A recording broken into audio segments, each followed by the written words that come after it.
चलो सीपी से शुरू करें। आवाज आ रही है?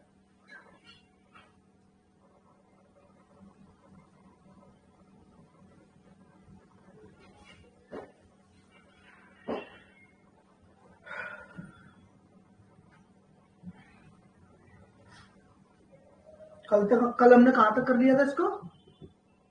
कल हमने कर लिया था सेक्शन 100 से। मैं आज स्टार्ट कर रहा था ना, आज हमें सेक्शन 100 से स्टार्ट करना है ना।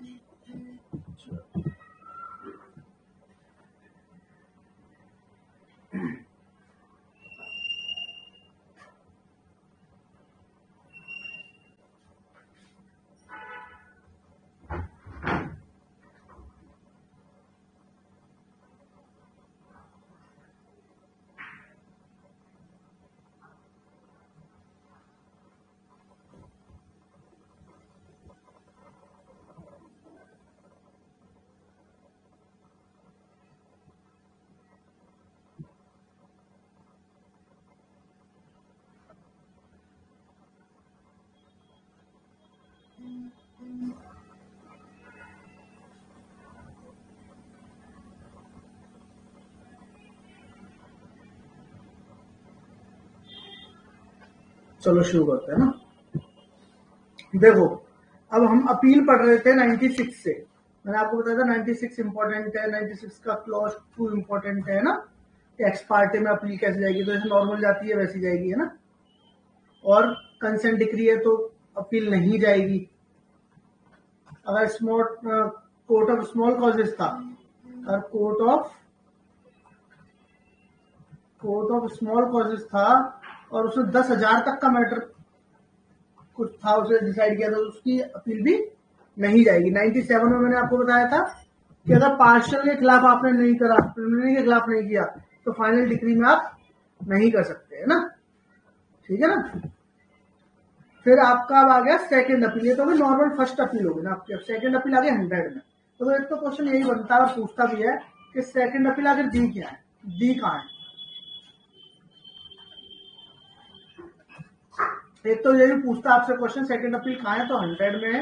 एक पहला क्वेश्चन। और दूसरा एक जो इंपॉर्टेंट क्वेश्चन पूछता है, मतलब कि एक क्वेश्चन बनता है कि सेकंड अपील कहाँ जाती है, तो सेकंड अपील हाई कोर्ट में जाती है। ये भी एक क्वेश्चन बनता है। एक क्वेश्चन बनता है कि सेकंड अपील जो जाएगी उसका ग्राउंड क्या हो, ये क्वेश्चन बनता है। तो इसका जो आंसर है वो सब्सटेंशियल क्वेश्चन ऑफ लॉ। पहले क्वेश्चन ऑफ लॉ हुआ करता था, है ना। अब हो गया सब्सटेंशियल क्वेश्चन ऑफ लॉ। ये कई बार पूछ देता है कि सेकंड अपील किस ग्राउंड पर जाएगी। हाई कोर्ट में जाएगी, सेक्शन 100 में दिया है, ये तो ठीक है, ये तो नॉर्मल बात है। मगर किस ग्राउंड पर जाएगी, तो वो ये है कि आपके सब्सटेंशियल पर जाएगी। ठीक है। एक बार अगर आप देखना चाहो देख लो कि save as otherwise expressly provided in the body of this code or any other law for the time in force, an appeal shall lie to the high court from every decree passed in appeal by any court subordinate to the high court। तो मतलब कि first appeal हुई होगी, subordinate district court है, वहां पहुंची, वहां से सेकंड अपील कहां जाएगी, हाई कोर्ट में जाएगी। If the high court is satisfied that the case involves a substantial question of law. ये इंपॉर्टेंट है ना, कि अगर हाई कोर्ट को लगता है कि सब्सटेंशियल क्वेश्चन ऑफ लॉ था, तो फिर सेकंड अपील जाएगी। अगर नहीं है, अगर मान लो कि उसे लगता है कि सब्सटेंशियल क्वेश्चन ऑफ लॉ नहीं है, तो सेकंड अपील नहीं जाएगी। ये इंपॉर्टेंट है इसके लिए ना। सेक्शन 100 का ये क्वेश्चन बनता है कई बार, इसलिए इसको एक बार आप जरूर ध्यान रखना। अब देखो, इसका एक ये वाला बहुत पूछता है, जैसे मान लो ये वाला 102 पूछता कई बार कि 25,000 तक का अगर कोई डिक्री है, रिकवरी ऑफ मनी थी 25,000 रुपए तक के, तो सेकंड अपील नहीं होगी, है ना। छोटा सा अमाउंट है ना। नो सेकंड अपील, छोटा सा अमाउंट है, अमाउंट कोई बहुत बड़ा है नहीं है। तो ये कह रहे हैं कि इसके खिलाफ क्या सेकंड अपील करनी है। सिंपल एक फर्स्ट अपील होगी तो इतना भी बहुत है। तो 102 आपको बता था कि सेकंड अपील कब कब नहीं होगी भाई। एक तो 25,000 तक अमाउंट तब नहीं होगी, हमने 100 में ये पढ़ लिया कि सब्सटेंशियल क्वेश्चन ऑफ लॉ नहीं है, तब नहीं होगी। दो आ गए ना। तो 102 का इंपॉर्टेंट हो जाता है कि 25,000 रुपए तक के मामलों में सेकंड अपील नहीं होती है। इंपॉर्टेंट है आपके लिए, ठीक है। ये 102 आप जरूर ध्यान रखना, यहां से क्वेश्चन बना देता है जल्दी। एक 104 देख लो। 104 इसलिए थोड़ा सा इंपॉर्टेंट है कि ऑर्डर से अपील बता रहा है ना।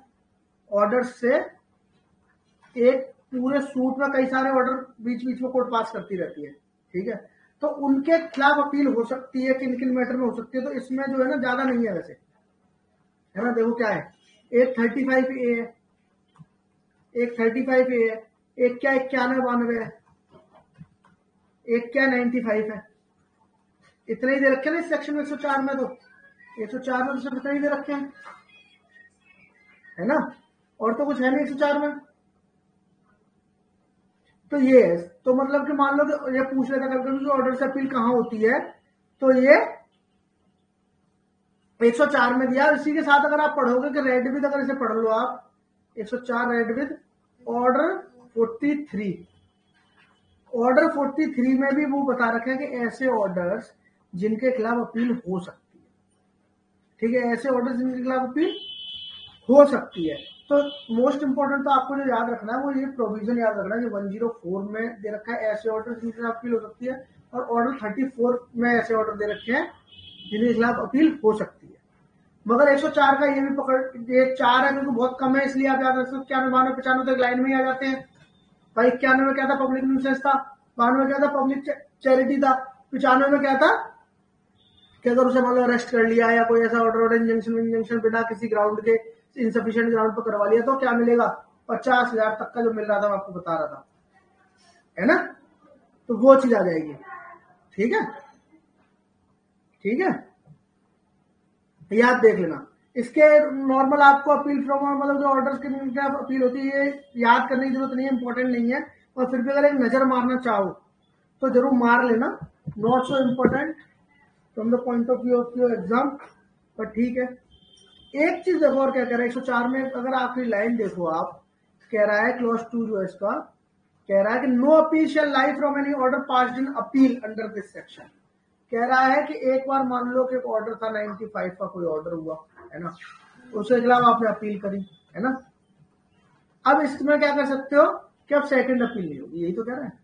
तो जिस ऑर्डर की अपील हो गई उसकी सेकंड अपील नहीं होगी। ये पूछता नहीं होगा, फिर भी याद रखना कि ऑर्डर की अपील से अपील नहीं होती, सेकंड अपील नहीं होती, है ना। 104 में ऐसे ऑर्डर है जिनके खिलाफ अपील होती है। 107 देख लो, पूछ लेता कभी कभी अपीलेट कोर्ट की पावर बता रहे हैं, और यही पूछ लेता कभी कभी अपीलेट कोर्ट की पावर जो है वो कहाँ है, वो 107 में। अब अपील आपने कर दी, चाहे फर्स्ट अपील हो चाहे सेकंड अपील हो, है ना। तो उसमें क्या क्या देखो पावर दे रहा है, बहुत सिंपल सी पावर दे रहा है, कह रहा है डिटरमाइन केस फाइनली, है ना। तो ऑब्वियस सी बात है, ये तो ऑब्वियस सी बात है कि उस पर कोई मान लो केस आया है तो उस केस को क्या कर सकता है, डिटरमाइन कर सकता है, फाइनली डिटरमाइन करेगा, ठीक है जी। दूसरा कह रहा है रिमांड केस। रिमांड क्या होता है कि अपने पास केस लिया, केस आया और उसको वापस भेज दिया। रिमांड का मतलब था वापस भेज देना, उठा के वापस भेज देगा। तीसरा कह रहा है to frame issue and refer them for trial, या फिर क्या करेगा, केस आया, इशू फ्रेम करेगा दोबारा से कि आपने ना इशू अच्छे से फ्रेम नहीं करे थे अपील में, और उसे क्या करेगा, ट्रायल के लिए वापस भेज देगा किसी के पास, है ना, किसी और चाहे कोर्ट को भेजते कि आप इसे ट्रायल करो। और दूसरा क्या कह रहा है, ये जो इसका डी है, क्वेश्चन यहां से पूछता है मेन, तो डी से ये इंपॉर्टेंट है, करें to take additional evidence, to take additional evidence, है ना, और to require such evidence to be taken. तो ये एक इंपॉर्टेंट है, ये पूछ रहा है कई बार, जैसे एबीसीडी का आपको याद रहेगा भाई, केस को फाइनली डिसाइड करता है, ठीक है करता है जी, रिमांड कर सकता है तो वापस कर सकता है उसको। तीसरा कि इशू फ्रेम कर देगा दोबारा से, फिर देगा दोबारा इसका ट्रायल कर लो आप। और चौथा जो है एडिशनल, ये कभी क्वेश्चन पूछता है क्या अपीलेट कोर्ट को एडिशनल एविडेंस लेने की पावर है, तो आप आंसर दे तो यस है।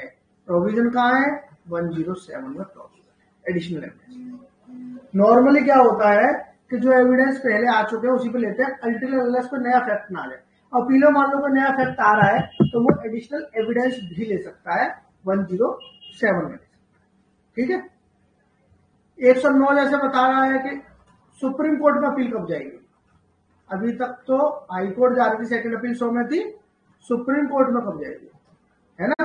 तो 109 इंपॉर्टेंट नहीं है, आता नहीं नॉर्मली। और अगर सुप्रीम कोर्ट में देखो इसमें 2 दिए इन्होंने, that the case of substantial question of general importance का होना चाहिए, और क्या कह रहा है that in the opinion of the high court the said question needs to be decided by the supreme court. तो हाई कोर्ट उस पर ओपिनियन लिख के देगा कि हमारे को लगता है भैया आप सबसे बड़े आदमी हो, आप इसे डिसाइड करो तो ज्यादा बढ़िया रहेगा। जनरल इंपॉर्टेंस का सब्सटेंशियल क्वेश्चन हो, ये तो रिक्वायरमेंट है, पूछता तो कभी नहीं है, मगर जैसे 100 में सेकंड अपील के लिए सब्सटेंशियल क्वेश्चन चाहिए था, इसमें substantial question of law general importance का चाहिए। यही फर्क है इसमें, है ना। ये चीज है, इतना इंपॉर्टेंट नहीं है, आगे जो इंपॉर्टेंट है ना वो इंपॉर्टेंट है। 113 से 14 115 113 114 115 ये इंपॉर्टेंट है। Reference review revision, reference review revision, ठीक है। ये तीनों इंपॉर्टेंट है, पीटी के हिसाब से, मेंस के हिसाब से वैसे इंपॉर्टेंट होते हैं। पीटी के हिसाब से एक बार देख लेते हैं। एक तो आपका प्रोविजन हमेशा याद होनी चाहिए आपको उसके, क्योंकि कभी कभी तो सीधे से प्रोविजन पूछ देता है कहाँ दिया है, तो 13 14 15 हमेशा पकड़ के रखो, रेफरेंस रिव्यू रिवीजन, ठीक है। एक तो चीज ये इंपॉर्टेंट आपके पीटी के लिए। दूसरा देखो हर तीनों के अलग अलग ग्राउंड है ना। एक चीज तो बहुत अच्छी बात यह है कि जो रेफरेंस है, ये देखो रेफरेंस जो है सिर्फ हाई कोर्ट को जा रहा है, ठीक है। और ये जो रिवीजन है ये भी देखो हाई कोर्ट को जा रहा है, ठीक है। एक तो ये चीज आपने पकड़ ली, दोनों में सेम सी है। अब ग्राउंड क्या क्या वो देख लेते हैं। देखो 113 देख लेते पहले, रेफरेंस क्या होता है। अब रेफरेंस क्योंकि वर्ड से समझ में आ रहा है कि कोई किसी को रेफर करता है, तो रेफरेंस क्या है, कोर्ट की पावर नहीं है। रेफरेंस क्या है, मतलब हाई कोर्ट की पावर नहीं है, मतलब कहने का मतलब है कि हाई कोर्ट खुद नहीं मंगा सकता, कोई हाई कोर्ट को रेफर करेगा। इस जरा इसे देख लो एक बार, है ना। क्या कह रहा है देखो, क्या subject to such condition limitation as may be prescribed any court may state a case and refer the same for the opinion of the high court and the high court में make such order thereon as it think. कह रहा है कोई भी court क्या करेगा, case लिखेगा। Case जो है मतलब केस एक प्रॉब्लम समझो आप इसको, इस केस की जो बात हो रही है ना, इसे आप ऐसा समझोगे एक प्रॉब्लम। कोई ऐसा मुद्दा है उस पूरे सूट में, कोई ऐसा मुद्दा है, कोई ऐसा मुद्दा है उस पूरे सूट में जिसपे कोर्ट को लग रहा है भैया मैं इसे समझ नहीं पा रहा हूँ, जरा देखो जरा ये क्या है। तो एक बार देखते हैं किन मामलों पर वो प्रॉब्लम जा रही है ना। तो क्या कह रहा है, provided that where the court is satisfied that a case pending before it involves a question as to validity of any act। तो एक्ट की वैलिडिटी का कोई क्वेश्चन आ जाए, मान लीजिए किसी एक्ट की मान लो वैलिडिटी का ही क्वेश्चन आ जाता है, किसी ऑर्डिनेंस की वैलिडिटी का क्वेश्चन आ जाता है ना, या फिर किसी रेगुलेशन की वैलिडिटी का आ जाता है ना। और अब एनी प्रोविजन कंटेन इन, या फिर इनमें से किसी एक प्रोविजन का आ जाए, कोई भी एक प्रोविजन हो सपोज करो। तो किसी भी एक्ट में देखो ऐसे पकड़ो लॉ, अगर लॉ की वैलिडिटी या लॉ के किसी प्रोविजन की वैलिडिटी वगैरह का कोई मैटर फंसता है और कोर्ट का ओपिनियन है कि that law that ordinance invalid और इनऑपरेटिव हो गया है। मतलब कि मान लो ट्रायल कोर्ट है, सिविल जज जूनियर डिवीजन है ना, सिविल जज जूनियर डिवीजन सपोज ये है, ठीक है। अब इस पे एक चल रहा है, इसे लग रहा है कि सेक्शन सपोज मैं ऐसे बता रहा हूँ, section 13 of sales of goods act सोगा का ये कह रहा है कि ये ना इनऑपरेटिव हो गया है, ठीक है। कह रहा है इनऑपरेटिव हो गया या इनवैलिड हो गया, ऐसा कोर्ट का ओपिनियन है। या फिर बोल दो कि पूरा सोगा इसे लगता है कि इनऑपरेटिव हो गया, इनवैलिड हो गया, है ना, ये से लग रहा है कोर्ट को। But has not been so declared by the high court to which that court is subordinate. मगर अभी हाई कोर्ट ने डिक्लेयर नहीं करा, इसके हिसाब से तो हो गया है, मगर हाईकोर्ट ने भी क्या नहीं करा, डिक्लेयर नहीं करा है, ठीक है ना। तो क्या करेगा, तो इसे लिख के भेजेगा the court shall state a case setting out its opinion and reason therefor and refer the same for the opinion of high court. तो क्या करेगा, यही लिख के पूरी बात कि भैया मेरे को ये रीजन है, ये बात है, मेरा ओपिनियन इसमें ये है, अब आप इसमें बताओ क्या होगा, ठीक है। तो आप क्या करोगे, इसे रेफर कर दोगे, ठीक है ना।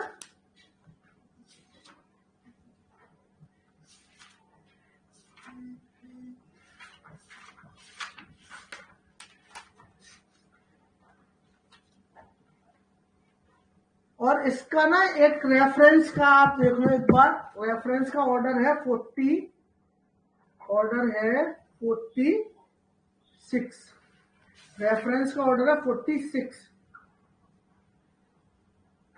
देखो आप एक बार, और इसका अगर रूल 1 देखो आप, 46 का रूल 1 देखो, अगर ऑर्डर 46 रूल 1 में भी वही चीज बता रहा है, कह रहा है where before or on hearing of the suit or appeal with the decree not subject to appeal or when the execution of such decree any question of law or usage having the force of law arises and on which the court trying the suit or appeal or executing the decree entertaining reasonable doubt, the court may either of its own motion on the application of any of the parties draw up a statement of that fact of the case and the point on which doubt is entertained and refer such a statement with its own opinion on the point for the decision of the high court, है ना। तो इसमें तो ऐसा कुछ भी नहीं है, मतलब ओवरऑल सिंपल सी बात क्या है, हमने 113 में जो पढ़ा, बात तो वही इंपॉर्टेंट है आपके लिए। रेफरेंस किस पे जाता है, किसी एक्ट, ऑर्डिनेंस या फिर रेगुलेशन की वैलिडिटी की बात आ जाए या उसके किसी प्रोविजन की वैलिडिटी की बात आ जाए, और कोर्ट को लगता है जो भेज रहा है वो कि ये जो है ना इनवैलिड हो गया, मगर अभी आपने ना इसे डिसाइड नहीं किया सर, तो एक बात करो आप, एक काम करो, इसको आप डिसाइड करो, है ना, इसको क्या करो, डिसाइड करो, ठीक है। और तब इसका रूल 2 भी एक बार देख लो आप, नॉट सो इम्पोर्टेंट बट देख लो आप क्या कह रहा है। जब द कोर्ट में इधर स्टे द प्रोसीडिंग, तो कोर्ट जो चला रहा है, मतलब जो लोअर कोर्ट है, जो लोअर कोर्ट है जो भेज रहा है, वो जो मैटर अपने यहाँ चला रहा है ना, वो चाहे तो स्टे कर दे कि चलो एक काम करो, मैं रेफरेंस भेज रहा हूँ, जब तक हाई कोर्ट से कुछ जवाब नहीं आ जाता ना, उनका ओपिनियन, उनका मतलब वो नहीं आता डिसीजन, तब तक यहाँ प्रोसीडिंग रुकी रहेगी। या तो ये कर ले, और या फिर चाहे तो अपना चालू रखे उसको, है ना, प्रोसीड करे, अपना काम शुरू रखे और डिक्री पास कर दे, कंटीजेंट डिक्री, मतलब मान लो अपना केस सुनता रहे, एविडेंस लेता रहे, और डिक्री कहता है देखो इस वाले पॉइंट पे ना हाई कोर्ट का जो डिसीजन आएगा उसके अकॉर्डिंग काम होगा, बाकी ये ऐसे ऐसे है। अगर उनका हाँ आया तो ये होगा, अगर ना आया तो ये होगा, ये होता कंटीजेंट डिक्री, है ना। तो या तो चाहे तो स्टे कर ले, खुद की मर्जी है, चाहे तो क्या करे कि उसे भेज दे, डिक्री पास कर दे, कंटीजेंट डिक्री बोल कर दे कि भैया अभी मैं पास तो कर दे रहा हूँ और देखो सब्जेक्ट टू यस और नो है, उसका हाँ आया तो ठीक, ना आया तो ऐसे और ऐसे होगा। नॉट सो इम्पोर्टेंट बट इतना जरूर रखना, 113 के साथ आपका ऑर्डर 46 जो है ना वो रेफरेंस का है, ठीक है। तो मतलब ये याद रखना आप रेफरेंस के बारे में, इतना इंपॉर्टेंट है बस, ठीक है। अब देखो 114 रिव्यू। अब रिव्यू तो जैसे रेफरेंस समझ में आता, कोई रेफर कर रहा था, ऐसे रिव्यू भी समझ में आ रहा है। रिव्यू का मतलब क्या है, एक बार जिसने व्यू किया है वही उसे रिव्यू करे, दोबारा देखे, है ना। री का मतलब ये हो गया ना भाई, एक बार देखा है दोबारा देखना उसको। तो कॉमन सेंस कहता है कि जिस कोर्ट में आपने मतलब के जो वो दिया है, डिसीजन दिया है, उसी से आप कहोगे। किससे कहोगे ये बात, भाई जिस कोर्ट ने डिसीजन दिया उसी से कहोगे भैया एक बार और देख लो आप, ये तो कहोगे। देखो 114 और 114 का ऑर्डर देखना, ऑर्डर 47 है, उसका 46 था 113 का ऑर्डर, इसका ऑर्डर 47 है, पकड़ के रखना इसको। 47 में एक रूल भी इसका इंपॉर्टेंट है, क्या कह रहा है देखो, कह रहा है subject as aforesaid any person considering himself aggrieved by a decree or order from which an appeal is allowed by this court but from which no appeal has been proffered। ये 114 से पूछता है, ये ABC जो दिए ना इन्होंने, ये जो ABC दिए हैं ये इंपॉर्टेंट है, यहाँ से क्वेश्चन बनाता है वो। 114 में यहाँ से क्वेश्चन बनाता है रिव्यू के ग्राउंड क्या हो। तो कह रहा है कि कोई ऑर्डर है ना या डिक्री, कोई डिक्री है या ऑर्डर है जिसके खिलाफ अपील हो सकती है ना, मगर आपने अपील नहीं करी, नो अपील प्रेफर्ड, है ना, कोई अपील आपने करी नहीं है। तो अगर आपने मान लो अपील नहीं करी तो रिव्यू करा सकते हो, अगर अपील करते तो ऑब्वियस सी बात है ना, तो ऊपर वाला कोर्ट उसको देख ही रहा है, तो जरूरत क्या रिव्यू कराने की। अब दोनों काम एक जगह कराओगे तो सही नहीं है ना, दोनों काम एक जगह कराओगे वो तो सही नहीं है, ठीक है। तो सिंपल सी बात है कि आप अपील करा सकते हो, मगर आपने करी नहीं है तो आप रिव्यू कर सकते हो, पहली चीज। दूसरा कह रहा by decree order from which no appeal is allowed, तो ऑब्वियसली ऐसी कोई डिक्री है या ऑर्डर है जिसके खिलाफ अपील अलाउ ही नहीं है, जैसे मान लो 25,000 से नीचे वाले जिसके खिलाफ अपील हो ही नहीं सकती, तो फिर क्या करोगे, तो फिर आप क्या करते हैं, वो कर सकते हो, तो फिर आप उसमें रिव्यू करा सकते हो। डिक्री ऑर्डर इसमें अपील नहीं है, फिर अपील है, आपने अपील करी नहीं तो आप करा सकते हो। और तीसरा कह रहा है बाय अ डिसीजन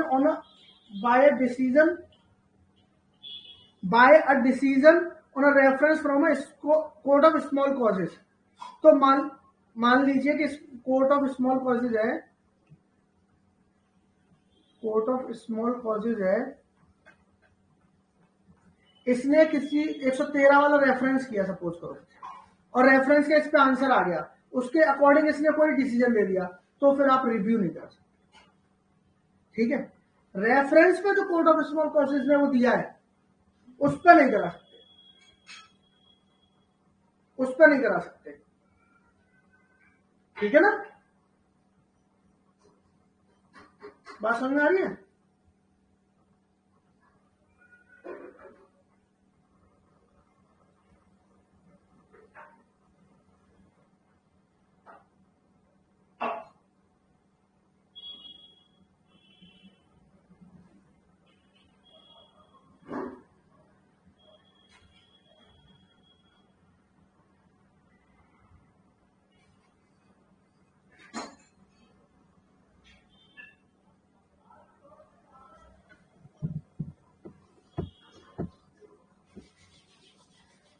ठीक है ना,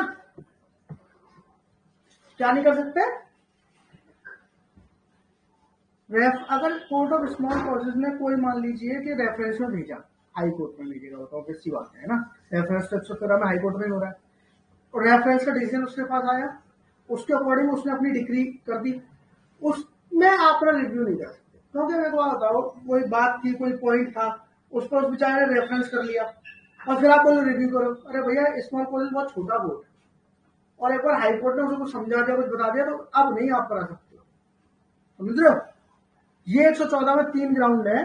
पहला, किसी ऑर्डर डिक्री के खिलाफ अपील है ही नहीं तो रिव्यू करा लो, है अपील मगर आपने अपील करी नहीं है तो आप रिव्यू करा लो। और तीसरा क्या है, कोर्ट ऑफ स्मॉल कॉजेज ने रेफरेंस पे अगर कोई डिसीजन दिया तो फिर आप नहीं कर सकते। ठीक है, इसका रूल एक बार 47 देख लो आप एक बार, है ना, एक बार रूल 47 खोलो आप इसका।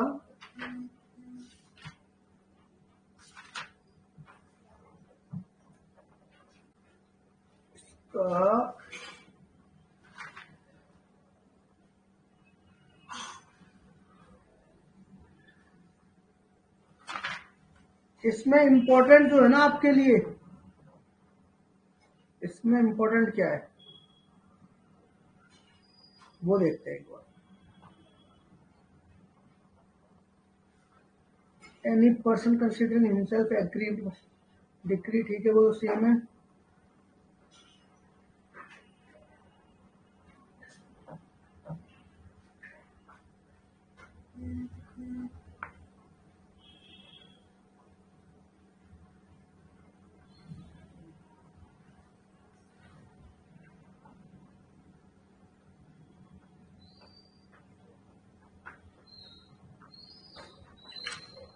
इसमें ना एक इसका रूल 6 आप देखो एक बार ना, ऑर्डर 47 का रूल 6 देखो आप। रूल 6 क्या कह रहा है, कह रहा है अगर मान लीजिए एक से ज्यादा मानो सपोज करो दो जजेस ने आपकी बात तो रिव्यू पिटीशन सुनी, रिव्यू के लिए आपने अप्लाई किया, एप्लीकेशन लगाई, वो सुनी, और दोनों डिवाइड है, मतलब एक कह रहा है कि हाँ मैं रिव्यू सुनना चाहिए, दूसरा नहीं सुनना चाहिए, तो फिर उसे रिजेक्ट माना जाएगा, है ना। तो ये कह रहा है मान लो 4 ने सुनी, 2 कह रहे रिव्यू सुनना करना चाहिए, 2 कह रहे नहीं करना चाहिए, तो फिर माना जाएगा कि वो रिजेक्ट है, तो फिर उसका रिव्यू आपका नहीं हो पाएगा, है ना। एक ये आपके लिए इंपॉर्टेंट है, और तो इसमें कोई रूल आपके लिए कोई खास इंपॉर्टेंट नहीं है।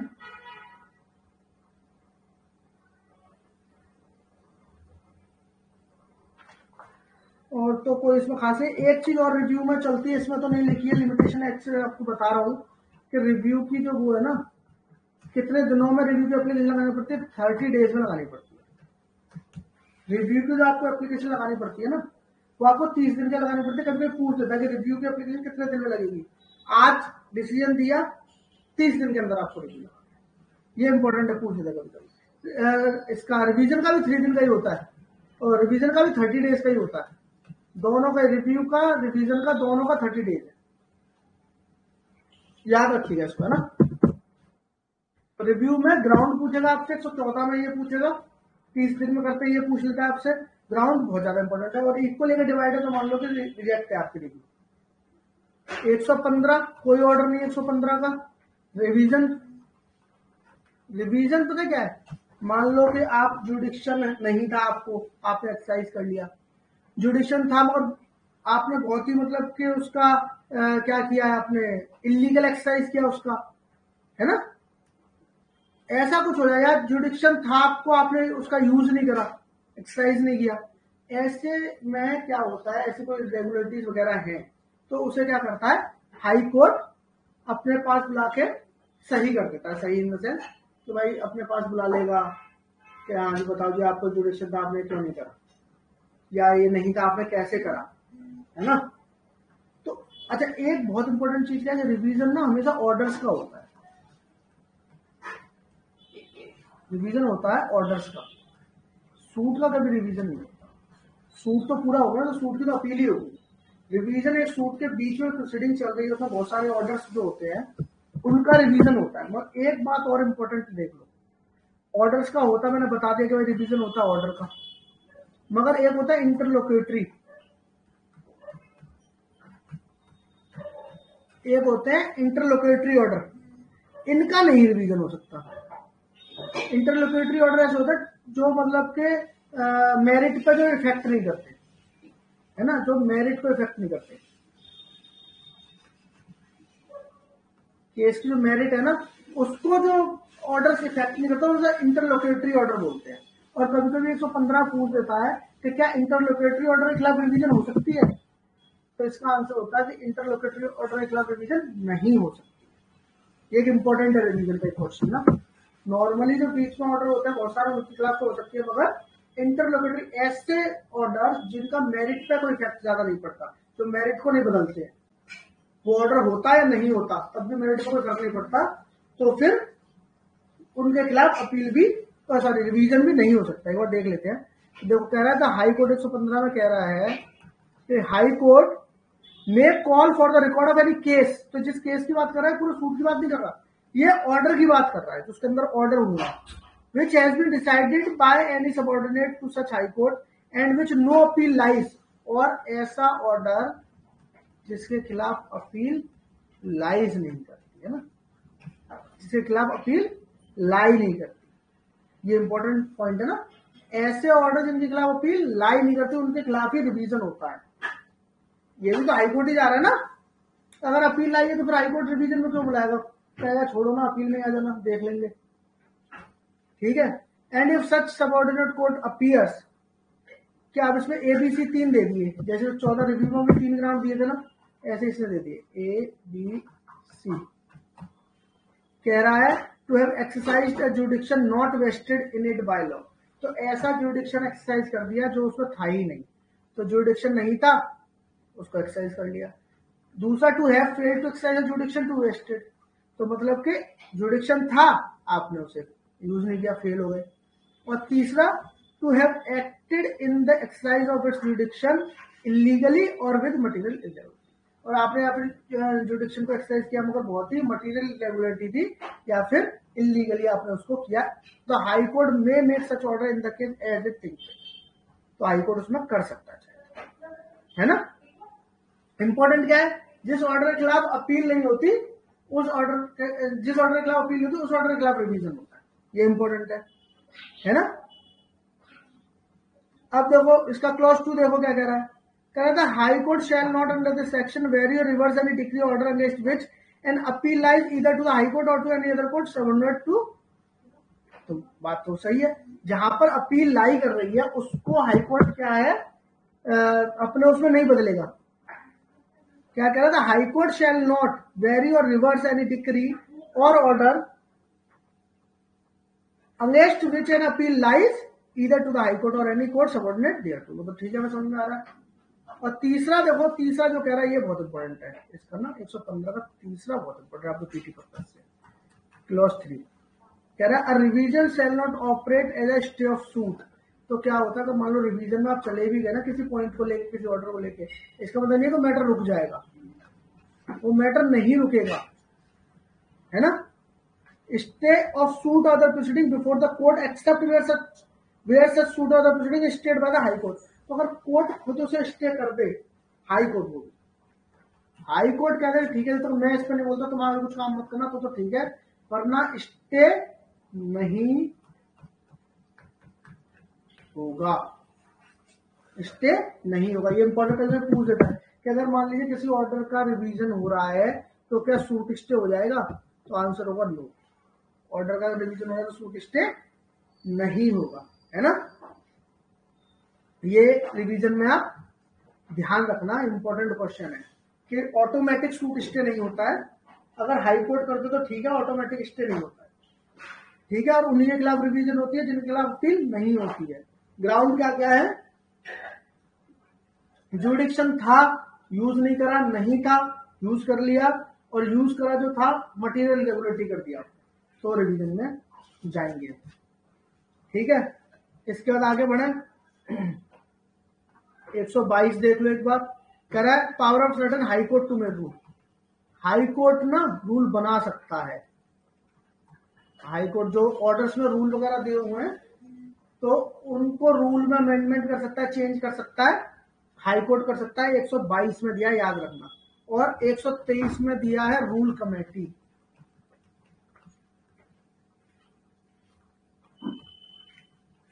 रूल कमेटी का अगर पूछ ले कि प्रोविजन कहां पर दिया हुआ है तो 123 में दिया, इससे ज्यादा कभी पूछता नहीं दोनों सेक्शन से। ऐसे पूछ देगा आपको कि हाई कोर्ट रूल बना सकता है क्या नहीं बना सकता, तो रूल बना सकता है। कहां दिया, 122 में।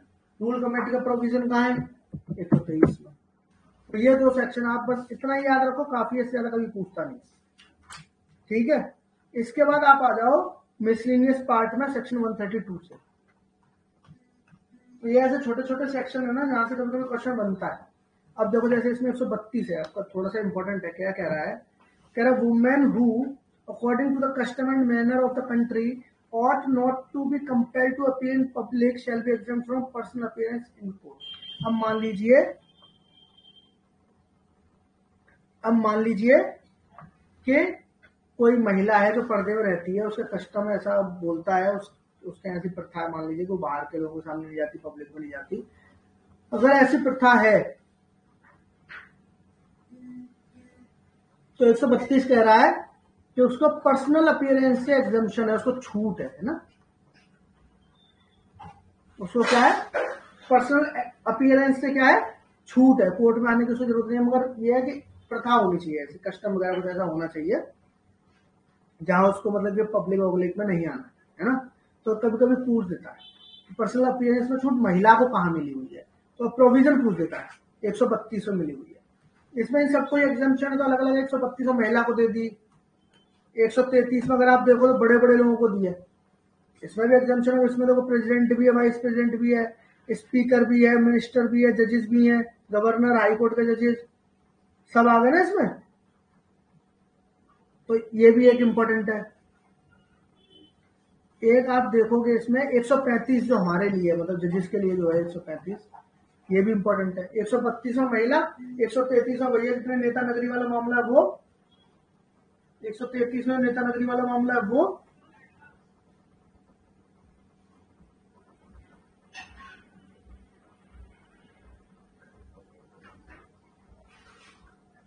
इसके बाद 135 में क्या है, 135 में देखो क्या है, 135 में जजेस को कि नो जज मजिस्ट्रेट और the judicial officer shall be liable to arrest. ये अरेस्ट से बच रहे हैं भैया, है ना, ये अरेस्ट से बच रहे हैं। shall be liable to arrest under civil process while going to presiding or returning from his court। मतलब कि ये भाई साहब अगर कोर्ट जा रहे हैं, कोर्ट से आ रहे हैं, है ना, और या फिर कोर्ट में उस टाइम काम कर रहे हैं, उस टाइम इनको आप अरेस्ट नहीं कर सकते। तो जज बन जाओ तो एक फायदा मिल जाएगा आपको कि आप जब कोर्ट से घर जा रहे हो, घर से कोर्ट जा रहे हो, कोर्ट में जब काम कर रहे हो, उतने टाइम से 135 में आपको एग्जम्पशन मिली हुई है अरेस्ट से। ये तो आपका प्रोविजन है, वैसे भी आपको याद रहेगा। तो 32, 33, 35, 32 में महिला को, 33 में नेता नगरी और 35 में आपका ये आ गया जजेस वगैरह आ गया ना। और देखो 135 ए देख लो, सब में एग्जम्पशन है। 135A, इसमें मतलब MP MLA वगैरह जो होते हैं ना, उन लोगों को छूट मिली हुई है ना। MP MLA इसमें आ जाएंगे, MP MLA आ जाएंगे कि इनको भी छूट है। और इनको जो छूट है ना वो एक देखो देखो उसमें क्या खास बात देखो क्या है, कह रहा है कि during the continuance of an meeting of such house of parliament of the legislature, इतना मतलब जब मीटिंग वगैरह चल रही है तब, and during the 40 days before and after such meeting sitting of conference. ये इंपॉर्टेंट है 137 में। कह रहे जब वो मतलब मान लो आपका पार्लियामेंट का सेशन अगर मान लीजिए उसमें है, सिटिंग में है ना, सेशन चल रहा है, तब भी नहीं कर सकते उनको रेस्ट वगैरह, है ना। और 40 दिन आगे पीछे, 40 दिन आगे पीछे भी छोड़ना है। तो मान लो अगर उनकी जून में मान लो हुआ तो उससे 40 दिन पहले भी रेस्ट मत करना, 40 दिन बाद में भी रेस्ट मत करना। ये क्वेश्चन कभी एक आध बार कहीं पूछा हुआ, इसलिए बता रहा हूँ आपको। 135A में MP MLA को छूटा रेस्ट वगैरह से, जजेस वगैरह को 135 का छूटा रेस्ट वगैरह से। ये एक बार देखते रहना, ठीक है।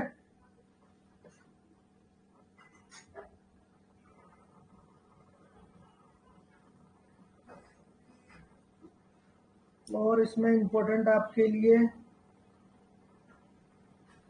आपको ना एक बार 143 देख लो, इसमें पोस्टेज है।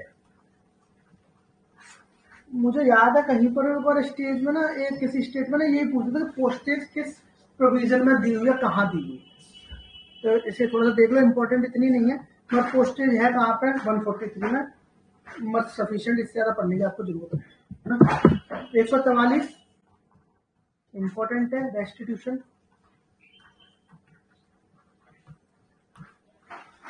रेस्टिट्यूशन का प्रोविजन 144 देखते हैं। रेस्टिट्यूशन क्या है, कह रहा है कि वेयर एंड इन सो फार। आपको याद है मैं डिक्री की डेफिनेशन पढ़ थी 2.2 में हम डिक्री की डेफिनेशन पढ़ रहे थे, वहां पर भी हमने पढ़ा था जो 144 के क्वेश्चन डिसाइड होते हैं ना वो डिक्री माने जाते थे। 144 के यही क्वेश्चन थे, रेस्टिट्यूशन का अगर क्वेश्चन है डिसाइड कर रहा है ना कोई कोर्ट, तो उससे डीम्ड डिक्री माना जाएगा, है ना। इंक्लूड था ना, ऑल्सो इंक्लूड है ना, तो ये ध्यान रखना। अब देखो क्या कह रहा है ये, कह रहा where and in so far as a decree और एन ऑर्डर इज वेरिड और reversed in any appeal, revision other proceeding, or is set aside or modified any suit instituted for the purpose. The court which passed the decree or order shall, on the application of any party entitled in any benefit by way of restitution otherwise, cause such restitution to be made as will. देखो इसमें क्या कहना क्या कर रहा, मुद्दा हो जाता कि A और B के बीच में मैटर चला, ठीक है, सीनियर डिवीजन में। यहाँ पे मान लो कि A हार गया, है ना, है ना। अब मान लो ये हार गया तो प्रॉपर्टी इसको देनी पड़ी कोई चीज, या मान लो इसे देने पड़े 50,000 सपोज देने पड़े यहाँ मिले, मगर ए फिर चला गया अपील में, ए अपील में चला गया, या डिस्ट्रिक्ट कोर्ट में चला गया, डीजे के मैटर चल रहा है ना, डीजे के मैटर चला। अब यहाँ पे ए जीत गया, यहाँ पे जीत गया, तो बी के पास जो 50,000 रुपये पहुंच गए थे, अब ए बोल रहा है 144 की एप्लीकेशन लगा रहा है, यहाँ पे 144 की एप्लीकेशन लगा रहा है, कह रहा है कि सर वो जो अब आपने तो के चेंज कर दिया डिसीजन नीचे वाले कोर्ट का, तो ये अपील लगा के जो मेरा पैसा चला गया, जो सामान चला गया वो ये वापस करा दो, मुझे रेस्टिट्यूट करा दो, मुझे चीज वापस दिला दो। तो वापस क्योंकि नीचे वाले कोर्ट का डिसीजन चेंज हो गया, तो इसलिए मेरे को आप एक काम करो, वो क्या करेंगे, तो रेस्टिट्यूशन की अपील कहां लगाएगा, रेस्टिट्यूशन की एप्लीकेशन सॉरी कहां लगाएगा, रेस्टिट्यूशन की एप्लीकेशन लगाएगा जिस कोर्ट में नीचे ट्रायल कोर्ट में, इस वाले कोर्ट में सीनियर डिवीजन में जाके रेस्टिट्यूशन की एप्लीकेशन लगाएगा, है ना। तो फिर वो कोर्ट क्या करेगा, वापस दिला देगा। ठीक है, बात समझ में। ये होता है नॉर्मली रेस्टिट्यूशन, कि आपने नीचे वाले कोर्ट के डिसीजन के उसमें ऑनर करते हुए आपने कोई चीज दूसरी पार्टी को दे दी, ऊपर का डिसीजन चेंज हो गया, भैया मुझे वापस भी तो चाहिए वो चीज, तो ये है रेस्टिट्यूशन, है ना। 144 में और कुछ ज्यादा इंपॉर्टेंट नहीं है। रेस्टिट्यूशन कहाँ दिया है, रेस्टिट्यूशन होता क्या है आप समझ ही गए होगे। 144 एक इंपॉर्टेंट है, देखो नीचे इसका क्लॉज 2 देखो, no suit shall be institute for the purpose of obtaining any restitution or other relief which could be obtained by application under section 1। ये कह रहा है कि मान लीजिए कि आप मुझे 50,000 रुपए आपने दे दिए थे, उसे भाई 144 की एप्लीकेशन लगा के ऑब्वियसली बात आप ले सकते हो, तो उसके लिए आप ना कोई नया सूट मत करना, आप ना कोई नया जाके ना कोई केस ही फाइल कर दो, ऐसा मत करो। जो काम एक एप्लीकेशन से हो रहा है उस काम के लिए तलवार की क्या जरूरत है? जो काम सुई से हो रहा है उसके लिए तलवार की क्या जरूरत है? जब काम आपका 144 के एप्लीकेशन से हो जाएगा तो फिर आपको नया शूट करके हमारा बर्डन को बढ़ा रहे हो भैया। तो आप नया शूट नहीं कर सकते अगर वो काम आपका रेस्टिट्यूशन की एप्लीकेशन से हो रहा है। ये कह रहा है 144, एज सिंपल एज दैट। ठीक है,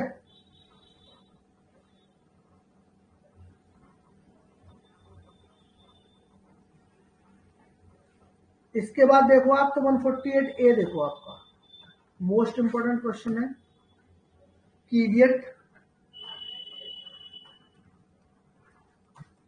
कैविएट की जो वो लगती है एप्लीकेशन, ये क्या है मैं आपको वैसे बताता हूँ, वैसे आपने पढ़ी होगी। तो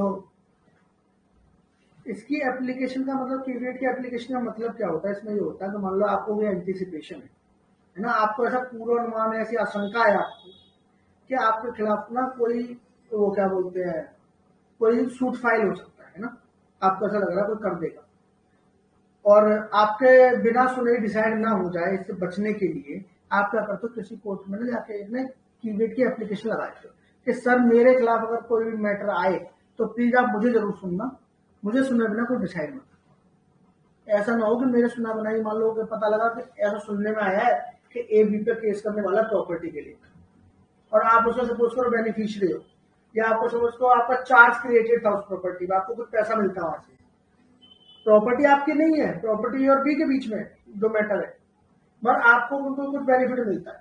तो आपको लग रहा है ऐसा ना हो कल ए बी पे केस करे, ये दोनों पहुंच जाए और मेरे को कोई सुने ना कोर्ट, ऐसा हो जाए कोर्ट मुझे ना सुने, तो आप क्या करोगे, एक ना एक वहां पर कैविएट फाइल कर दो कोर्ट में कि सर अगर ऐसा कोई मैटर आता तो आप मुझे जरूर सुनना, तो कोर्ट आपको सुनेगी। यही एप्लीकेशन को बोलता है कैविएट के अपने, ये 90 डेज तक इन्फोर्स में रहती है।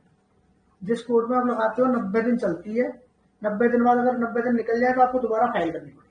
इंपॉर्टेंट इसमें यही है कि कैविएट की जो एप्लीकेशन है ना, कितने दिन तक इन्फोर्स में रहती है, 90 डेज। मोस्ट इंपोर्टेंट क्वेश्चन है अपार्ट फ्रॉम इसके प्रोविजन जो 148A में है। एक ये किसमें है और कितने दिन तक इसकी लिमिट है। अब देखो से पढ़ते हैं, कह रहा where an application is expected to be made or has been made, है ना, in a suit of proceeding instituted or about to instituted in a court. Any person claiming a right to appear before the court on the hearing of such application may lodge a caveat in respect thereof. है ना? अच्छा, एक चीज और थोड़ा सा correction ले लेना 148 में, 148 में करेक्शन ले लो। 148 caveat की एप्लीकेशन सूट के लिए नहीं होती, एप्लीकेशन के लिए होती। मतलब नया सूट अगर फाइल हो रहा है उसके लिए कैविएट की होती है। हाँ, किसी सूट में कोई एप्लीकेशन वगैरह फाइल होने की अगर आपको लग रहा है तो वो आपके बिना ना डिसाइड हो जाए, उसके लिए आप कैविएट को करते हो 148 है। इसमें देखो इसका जो है ना,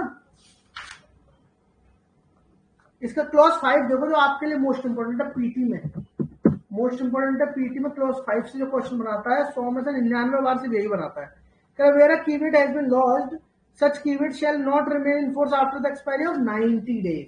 90 दिन बाद ये क्या होगी, फोर्स में नहीं रहेगी, from the date on which it was lost unless the application referred has been made before the expiry. तो दोबारा अगर आपने एप्लीकेशन नहीं लगाई तो 90 दिन में एक्सपायर हो जाएगी कैविएट। ये बहुत इंपॉर्टेंट है, ये पूछता है 148A से, है ना।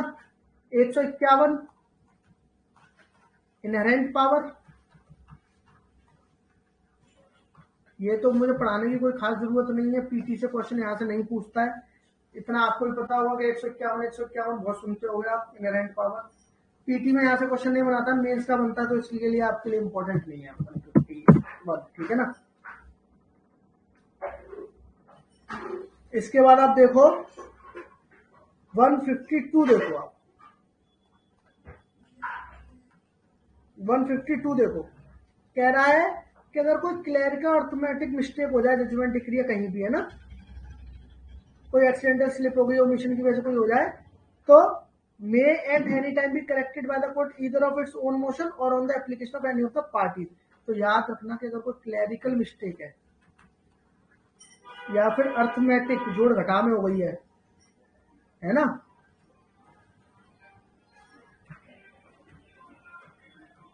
अर्थमेटिक कोई अगर मिस्टेक है तो उसे आप ठीक करा सकते हो, या कोर्ट अपने भी उससे कर सकता है, ये 152 में आप इसको ध्यान रखना, कभी कभी सिर्फ इतना ही पूछ देता है क्लरिकल अर्थमेटिक वाला प्रोविजन कहाँ दिया।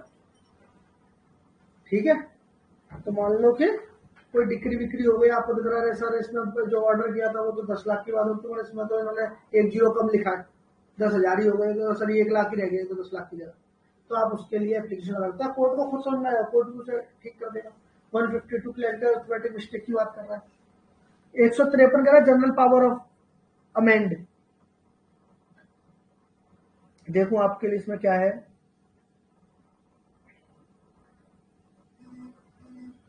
एक 153 तो आपके लिए इतना इंपॉर्टेंट नहीं है,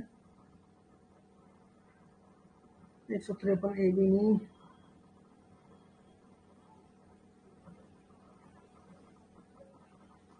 आपके लिए इसमें एक 153 मगर आप फिर भी चलो जनरल पावर टू अमेंड पकड़ लो, मगर ये इंपॉर्टेंट तो नहीं है आपके लिए कि 153 में जनरल पावर टू अमेंड है ना। जनरल पावर टू अमेंड कहां पर है, रियल क्वेश्चन को डिटरमाइन करने के लिए उसको क्या कर सकता है, अमेंड कर सकता है ना, कोई ऐसा कोई है ना, कोई डिफेक्ट है, कोई एरर है प्रोसीडिंग में, सूट में कर सकता है 153 में। इंपॉर्टेंट आपके लिए इसमें ज्यादा इंपॉर्टेंट 152 है और 153 बी है। 153 बी कह रहा place of trial to be deemed to be open court, तो कह रहा जहां भी मैटर चल रहा है ना जो सिविल कोर्ट, जैसे मान लीजिए आप किसी डिस्ट्रिक्ट कोर्ट में जाते हो तो ओपन कोर्ट माना जाता है। ओपन कोर्ट का मतलब ये होता है कोई भी जाकर उसमें बैठ सकता है, प्रोसीडिंग सुन सकता है। तो अगर पूछ दे प्लेस ऑफ ट्रायल क्या माना जाता है, तो ओपन कोर्ट माना जाता है। कहां दिया, 153 बी में दिया, कहां दिया, 153 बी में ओपन कोर्ट। ठीक है, ठीक है, ये इंपॉर्टेंट होता है। और तो इसमें सेक्शन मतलब सेक्शन आपके खत्म है, 158 है। आपका ये समझो कि कम से कम अगर 25 क्वेश्चन सीपीसी से आएंगे तो 12 से 13 क्वेश्चन ना इतने सिर्फ 150 सेक्शन में से आ जाएंगे, समझ रहे हो, 150 क्वेश्चन आपके यहां से आ जाएंगे। इसको बहुत अच्छे से रिवाइज करो। अब रह गया बात ऑर्डर की, ऑर्डर से क्वेश्चन आएंगे तो कौन से ऑर्डर ऐसे जहां से ज्यादा क्वेश्चन आते हैं, कौन से ऑर्डर ऐसे जहां से कम क्वेश्चन आते हैं। ठीक है, जैसे कि देख लेते हैं एक बार देख लेते हैं। फिर 1 से लेके और आपके मान लो कि 10 तक तो ऑर्डर इंपॉर्टेंट है, बीच में कोई एक आध ऑर्डर छोड़ कर लगवा दो ना, जैसे ऑर्डर 9, ऑर्डर 8, ये इंपॉर्टेंट है ना। तो पहले तो 1 से 10 तक तो अच्छे से हमें देखना ही है, तो चलो फिर शुरू ही करते हैं ऑर्डर 1 से। देखो एक तो इंपॉर्टेंट चीज ये है कि आपको ऑर्डर्स के नाम पर, ये इंपॉर्टेंट है किस ऑर्डर में क्या है। जैसे मैंने आपको पढ़ा दिया कमीशन, पता होना चाहिए ऑर्डर 36 है। मैंने पढ़ा दिया रेफरेंस, पता होना चाहिए ऑर्डर क्या था, 46 है। रिव्यू पढ़ा दिया, ऑर्डर 47 है। मैंने आपको पढ़ा दिया था इंस्टीट्यूशन ऑफ सूट पढ़ा था 26 वाला, उसका ऑर्डर 4 था। जैसे मैंने इंटरप्लीडर पढ़ाया था आपको याद हो, ऑर्डर 35 था। ये ऑर्डर आपको याद होने चाहिए, कुछ तो सेक्शंस के साथ आप पढ़ लोगे। जैसे आपने इंटरप्लीडर 88 में पढ़ा, उसके समय आपने 35 पढ़ा, आपको याद हो गया। और लगभग मैं आपको कह रहा हूँ कम से कम 25 से 30 ऑर्डर कम से कम ऐसे होने चाहिए जिनके नाम आपको बिल्कुल याद हो। तो एक क्वेश्चन या 2 क्वेश्चन ऐसे जरूर आ जाते हैं जहां से सीधे पूछा था किस ऑर्डर में है ये। ठीक है, तो ये आप थोड़ा सा ना ध्यान रखना, थोड़ा सा ध्यान रखना इस चीज को है। अब देखो ऑर्डर 1 देखो, अब ऑब्वियसली बात है जब केस में शुरू होगा सबसे पहले क्या आता है केस में, पार्टीज है ना। तो ऑर्डर की बात कहता है किसकी, पार्टीज की बात करता है ना। तो पहला ऑर्डर बिल्कुल शुरुआत से शुरू किया इन्होंने, पार्टीज ऑफ द सूट दिया ऑर्डर। इसमें इंपॉर्टेंट क्या है देखो, मैं आपको बता देता हूँ। ऑर्डर 1 इंपॉर्टेंट है, sorry rule 1, rule 2, rule 3 important है। इसके बाद आपका रूल 8 इंपॉर्टेंट है, ठीक है। उसके बाद आपका रूल 10 इंपॉर्टेंट है। ये 4-5 इसमें रूल है इंपॉर्टेंट है ना।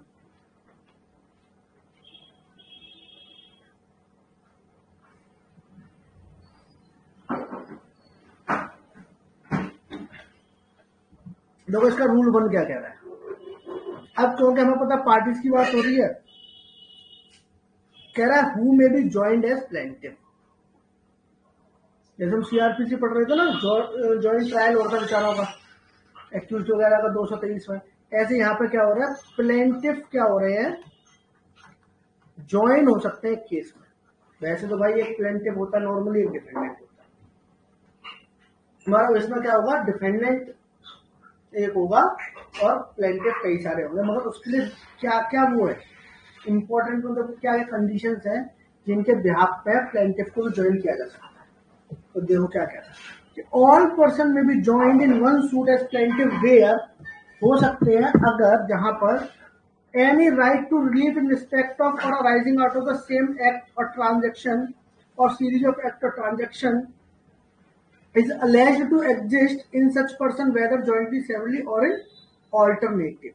क्या रहा है, देखो ये कह रहा है कि मान लो सपोज करो, और इसका बी भी पढ़ लो तो मैं आपको अच्छे से फिर दोनों समझ में आएगा। एंड, और एंड है और नहीं है, एंड का मतलब कि पहली और दूसरी कंडीशन दोनों पूरी होनी चाहिए। और दूसरी कंडीशन ये है कि such person brought separate suit any common question of law और फैक्ट वुड अराइज। तो ये कहना क्या चाह रहा है, कह रहा है एक ए है, इसने एक एक्ट किया, उससे बी सी डी तीन लोगों को नुकसान पहुंचा है। एक एक्ट किया जिससे इसने बी सी और डी को नुकसान पहुंचा। तो अकॉर्डिंग टू क्लॉज ए, इसका रूल 1 का जो क्लॉज ए ये बोल रहा है, उसमें कह रहा है कि इन सबको अलग अलग या एक साथ इसके खिलाफ ना राइट, इनका ना रिलीफ का राइट टू रिलीफ है ना, एग्जिस्ट करता है। और एग्जिस्ट करता कैसे, वेदर जॉइंटली, सेवरली और इन ऑल्टरनेटिव। या तो सेवरली मतलब बी का भाई अलग करता है, इसका अलग करता है, इसका अलग करता है, या तीनों का मिलके ए पे करता है, या फिर ऑल्टरनेटिव में बी कह रहा है कि चलो या तो मेरा करता, मेरा नहीं करता तो इसका करता होगा, इसका नहीं करता तो इसका करता होगा। कैसे भी किसी न किसी का राइट एग्जिस्ट कर रहा है इसके सेम एक्ट के थ्रू। सेम इसने एक्ट किया है, वो ट्रांजेक्शन करी है, सीरीज ऑफ एक्ट किया है। और एक और कंडीशन उन्होंने बताई है कि प्लस एक काम और होना चाहिए कि अगर ये तीनों अलग करते केस, मान लो बी जाके एक अलग केस करता, सी जाके एक अलग केस करता, डी जाके अलग केस करता, इन सब केसों में कॉमन क्वेश्चन ऑफ लॉ और फैक्ट अराइज होता। कॉमन क्वेश्चन ऑफ लॉ और फैक्ट अराइज होता। जैसे मान लो ए ने क्या करा, सपोज करो ए ने क्या करा, ए ने शराब पी के नशे में गाड़ी चलाई और अपनी गाड़ी से तीनों को कुचल दिया, ठीक है, तीनों को इंजरी होगी, तो क्रिमिनल तो जो बनेगा ये कंपनसेशन के लिए। अब इसने एक एक्ट किया, एक्ट क्या था, शराब पी गाड़ी चला के पैर पे चढ़ा के इनको पैर में तोड़ काट दिया। बी को भी एक ही एक्ट से किया, सी को भी किया, डी को भी किया, ठीक है जी। अब इन तीनों का या तो इस पर सेपरेट राइट बनता है ना, बनता है जी। और अगर सब अलग अलग केस करेंगे तो कॉमन क्वेश्चन ऑफ लॉ या फैक्ट क्या बनेगा, कॉमन क्वेश्चन ऑफ फैक्ट क्या हो सकता है, उसका क्या ऐसे शराब पी के उसने वहां पर गाड़ी चलाई, और तीनों के केस में अलग अलग केसों में क्वेश्चन वाइज होगा, तो फिर ये तीनों एक ही केस में ज्वाइंट है ना, तो ये एक ही केस में ज्वाइंट हो सकता है। एक इंपॉर्टेंट जो पॉइंट निकल जा रहा है एक तो ये वाला कि अलग अलग करेंगे तो कॉमन क्वेश्चन ऑफ लॉ और फैक्ट राइज होगा। और एक जो पॉइंट इंपॉर्टेंट है कि राइट टू रिलीफ है ना, राइट टू रिलीफ जो है वो आपका सेवरली हो सकता है, जॉइंटली हो सकता है, या ऑल्टरनेटिव हो सकता है। ये इंपॉर्टेंट है ना। कभी पीटी में से पूछ रहे हैं कि अच्छा प्लेंटिफ को जॉइंट होने के लिए क्या क्या कंडीशन है, तो आप याद रखना राइट टू रिलीफ जो उसका लेने का ना उसके एक्ट के खिलाफ, वो सेवरली भी हो सकता है, अलग अलग भी हो सकता है, जॉइंटली भी हो सकता है, या फिर ऑल्टरनेटिव में भी हो सकता है, ठीक है। और अगर अलग अलग केस करेंगे तो common question of law fact arise होगा, ठीक है। रूल 1 समझ में आया।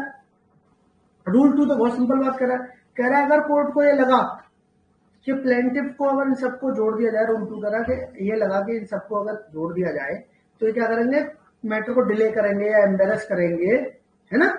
तो कोर्ट में put the plaintiff to their election, तो क्या बोलेगा कोर्ट, उनसे बोलेगा काम करो भाई, तुम अपना अलग अलग केस करना चाहो तो कर लो, और कोर्ट चाहे तो खुद भी ये काम कर सकता है कि चलो भगो यहां से।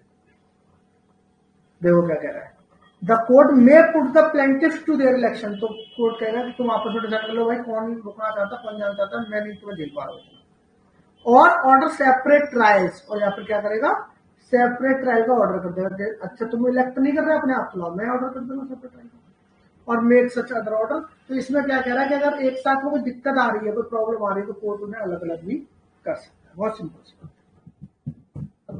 रूल 3 देखो, कह रहा है वहां पे क्या प्लेंटिफ जुड़ गए, यहाँ पे क्या डिफेंडेंट को जोड़ दो। डिफेंडेंट को एक साथ कर दो, बहुत सारे डिफेंडेंट है, अलग अलग डिफेंडेंट है। वही जो कंडीशन थी लगभग लगभग सेम है। यहाँ पे सब कुछ प्लेंटिफ के उसमें हो रहा था रूल 1 में, यहाँ पे वही सब में डिफेंडेंट के लिए होने लगे। अब बड़ा ही फर्क है। देखो क्या कह रहा है, all person may be joint in one suit as defendant where any right to leave in respect of arising out of the same act or transaction or series of act or transaction alleged to exist against such person। वहां पे in favour में plaintiff में था, यहाँ पे इन लोगों के खिलाफ है, चाहे वो ज्वाइंटली हो, सेवरली हो, ऑल्टरनेटिव हो। और if separate suit for brought against such person any on question law of fact would arise. Condition तो दोनों सेम है। यहाँ पे भी उसके पक्ष में था जो सब कुछ प्लेंटिफ के में, वो यहाँ डिफरेंट डिफेंडेंट के, मतलब कि समझ लो कि यहाँ पे प्लेंटिफ ए होगा और डिफेंडेंट बी, सी और डी होंगे। पहले क्या था, बी सी डी प्लेंटिफ थे, ए सॉरी हाँ ये प्लेंटिफ थे पहले, रूल 1 में डिफेंडेंट था। अब ये हो गया प्लेंटिफ, ये होगा डिफेंडेंट। तो बहुत सारे डिफेंडेंट होंगे, तो ए के बी सी डी के एक्टों से ए को दिक्कत हुई है और ये सबका अलग अलग केस करेगा, तब भी common question of law of fact rise, है ना। तो यहाँ से इतना नहीं पूछता कि नॉर्मली वो जो आपने रूल 1 पढ़ लिया ना, वही इंपॉर्टेंट है, वहां से पूछ देता है, कंडीशन पूछेगा आपसे, है ना। तो ये थोड़ा सा हो जाता है। इसका रूल 8 देखो, मोस्ट इंपॉर्टेंट है, मोस्ट इंपॉर्टेंट है। आपने सुना ना रिप्रेजेंटेटिव सूट,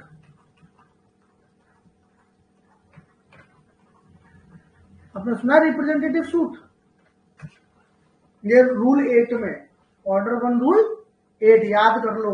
ये भी पूछ सकता कहां दिया है, रिप्रेजेंटेटिव सूट कहां दिया है, ऑर्डर 1 रूल 8 में, ठीक है।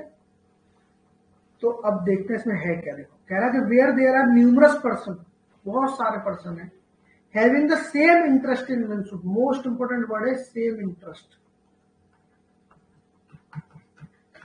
तभी आप रिप्रेजेंटेटिव सूट कर सकते हो या आपके खिलाफ किया जा सकता है, जब सेम इंटरेस्ट होगा आपका, है ना। देखते हैं क्या कह रहा है,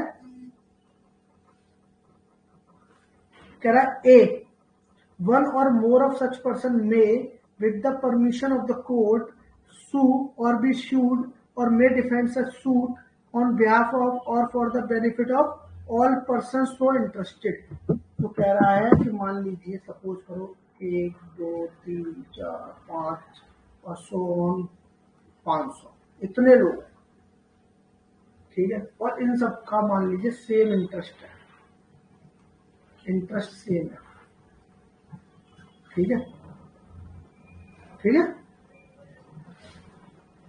अब ये 500 लोग कोर्ट में खड़े हो जाए जाके, किसी इन्हें केस करना है किसी आर पे। अब ये अगर 500 लोग कोर्ट में खड़े हो जाएंगे तो पागल हो जाएंगे जज साहब, है ना। ये बोलना शुरू करेंगे, बात किसी समझ में नहीं आएगी। तो क्या करेंगे, सपोज करो इसमें से 5 लोगों का एक पैनल बनाया और इन्हें बोले कि आप रिप्रेजेंट करो, है ना, रिप्रेजेंट करो। तो क्या होगा कि विद द परमिशन, वो परमिशन बहुत इंपॉर्टेंट है कोर्ट में, with the permission of court, with the permission of court कुछ लोग जाके क्या कर सकते हैं, जितने भी लोग इंटरेस्टेड है उनके बिहाफ पर किसी पर केस कर सकते हैं या फिर डिफेंड कर सकते हैं, ना।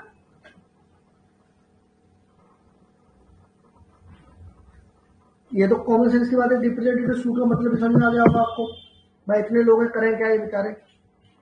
और फिर क्या कह रहा है, बी देखो, बी क्या कह रहा है, द कोर्ट में direct one or more of such person में सूट और में डिफेंस सूट और बिहाफ, या फिर कोर्ट भी कर सकता है। मान लो भाई 500 में से किसी ने ना बोला कि 5 जाएंगे, 500 कोर्ट में पहुंच गए, कोर्ट कह रहा भैया काम करो, ए बी और सी 3 लोग आ जाओ बस बहुत है, या फिर तुम लोग काम करो वोटिंग कर लो, कोई 3 लोग आके मेरे को बस बात समझाओ, मैं 500 लोग बात नहीं, कोई बड़ी बात नहीं। तो ये रिप्रेजेंटेटिव सूट है, रूल 8 में, बहुत कॉमन सेंस की बात है।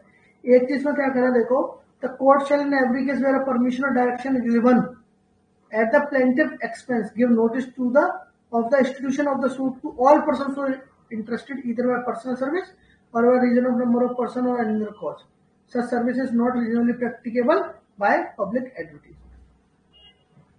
ठीक है, तो बहुत सिंपल सी बात है। क्या कह रहा है, क्या कह रहा है, कह रहा है कि एक बार मान लीजिए केस फाइल हुआ तो प्लेंटिफ के उस पर भाई जितने भी बंदे इंटरेस्टेड है सबको नोटिस भेजेगा कि हाँ भाई तुम भी इसमें देखो, तुम्हें रिप्रेजेंट कर रहे हैं भाई साहब, तुम्हें मैटर चल रहा है, तो ये बताना पड़ेगा ना, है ना। और अगर मान लो तीसरा कह रहा कोई पार्टी चाहे तो कोर्ट में अप्लाई कर सकते हैं कि मुझे भी इसमें आप रिप्रेजेंटेटिव बना दो, तो ये कॉमन सेंस के अंदर पूछता नहीं है ना, ये पूछता नहीं है इसमें। तो 6 देखो इसका जो आपसे पूछने की उम्मीद मैं करता हूं एक बार, वो क्लॉज इसके रूल 8 के क्लॉज 6 से करता हूँ, सब रूल 6 से करता हूँ। क्या कह रहा है, अ decree passed suit under this rule shall be binding on all person on whose behalf or for whose benefit the suit is instituted defended as the case। ये बहुत इम्पोर्टेंट है। सपोज करो 500 में से भाई 500 लोग थे, उन 500 में से 5 लोग वहां रिप्रेजेंट कर रहे थे, अब इनके खिलाफ डिक्री आ गई या इनके खिलाफ इनके पास जैसे मान लो इन्होंने डिक्री ले ली। ये डिक्री तो देखो 5 लोगों ने वहां पर लड़के ली, मेरी डिक्री इन 500 पे बाइंडिंग हो। अब इन 500 में से कोई एक रैंडमली कोई मान लो 451 बंदा निकल के नहीं आ सकता, बोले कर नहीं मैं तो जा रहा हूँ सूट करूंगा, तो रेस्ट ड्यूटी डेटा लग जाएगा, क्योंकि इसको तो बाइंडिंग है ना ये, ठीक है, नया सूट नहीं कर सकता ये क्लॉज इसका जो है 6 है, ये इंपॉर्टेंट, ठीक है।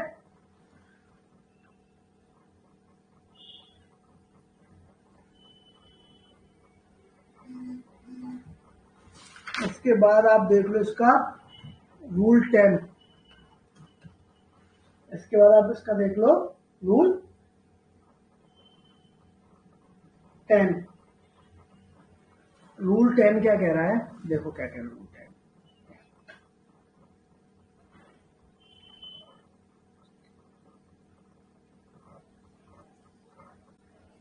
अच्छा अच्छा अच्छा, देखो रूल 10 क्या है, एक्चुअली मैं आपको पहले मोटा मोटा समझाता हूँ। रूल 10 कह रहा कई बार ऐसा हो जाता है, कई बार ऐसा हो जाता है कि किसी पार्टी को जोड़ना तो नहीं जोड़ पाए, या किसी गलत पार्टी को जोड़ लिया, है ना, तो किसी पार्टी को तुम नहीं जोड़ पाए तो क्या करोगे, उसे बाद में जोड़ सकते। तो ऑर्डर 1 रूल 10 की एप्लीकेशन एक लगती है ना, तो इम्प्लीटमेंट का ऑर्डर बोलते हैं। पूछता तो नहीं है वैसे, मगर मैं फिर भी आपको मतलब पढ़ा देता हूँ रूल 110 से।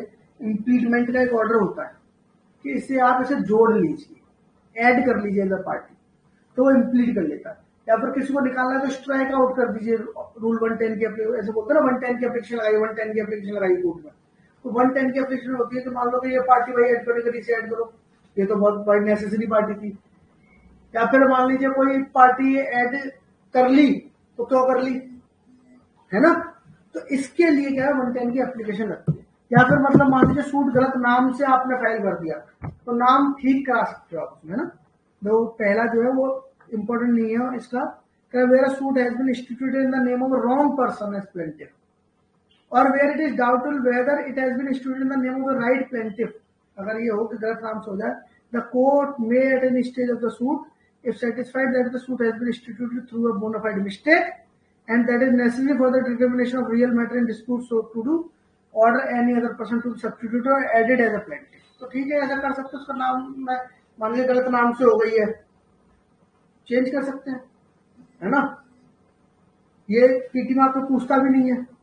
दूसरा इसका रूल 2 जो है ये इंपॉर्टेंट है, रूल 2 से पूछता है, court may at any stage, court में अगर at any stage of the proceeding either upon or without the application of either party, खुद चाहे तो खुद कर ले, नहीं तो एप्लीकेशन पे कर ले, and on such term as may be appear to the court to be just order that the name of any party improperly joined, कोई इम्प्रॉपरली ज्वाइंड हो गया था चाहे प्लेंटिफ और डिफेंडेंट की तरह, बी स्ट्रक आउट, बोलेगा निकालो इसको, ये आदमी इसमें जुड़ना नहीं चाहिए था, क्या हो गया, जुड़ गया है, निकाल दो। And that the name of any person who ought to have been joined, whether as plaintiff or defendant, है ना, or whose presence before the court may be necessary in order to enable the court effectually and completely to adjudicate upon and settle all the questions involved in the suit be at it. तो मान लो कि अगर कोई necessary party है या कोई proper party है, दो तरीके की पार्टी होती है। प्रॉपर पार्टी ये वाली होगी जिसमें लिखा है ना whose presence before the court में भी नेसेसरी, मतलब कि वो इतनी इंपॉर्टेंट तो नहीं है कि उसके बिना कुछ होगा नहीं, मगर फिर भी सुनना जरूरी है, प्रेजेंस उसकी जरूरी है, तो वो पार्टी उसमें जुड़ी नहीं है। या ऐसी कोई पार्टी जिसका होना बहुत जरूरी है, वो पार्टी नहीं है, तो उसे क्या करेगा, ऐड कर देगा उसमें। इम्पीचमेंट का ऑर्डर बोलते हैं, 110 की एप्लीकेशन लगा क्या जुड़वा सकते हो, हटवा सकते हो, है ना। तो 110 की एप्लीकेशन यहां से लग जाती है।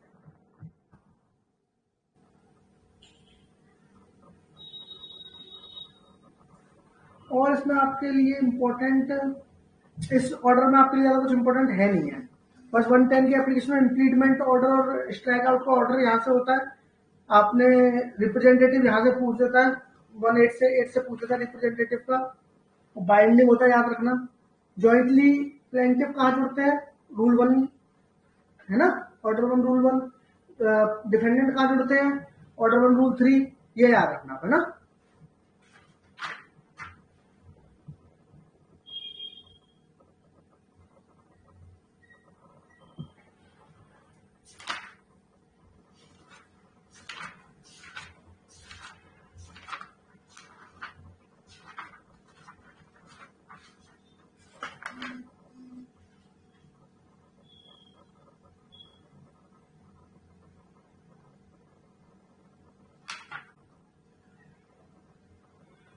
इसका ऑर्डर 2 देख लो एक बार। ऑर्डर 2 कह रहा है फ्रेम ऑफ सूट। अब पार्टीज की बात हो गई, अब फ्रेम ऑफ सूट की बात है ना। अब देखो इसका जो मोस्ट इंपोर्टेंट है ना आपका रूल 2 है, ऑर्डर 2 रूल 2 मोस्ट इंपोर्टेंट। यहां से क्वेश्चन मेरे हिसाब से तो बनाता ही बनाता है वो बात ना, आपको एक क्वेश्चन जरूर बनाएगा। और ये कह क्या रहा है ये समझ लो आप अच्छे से।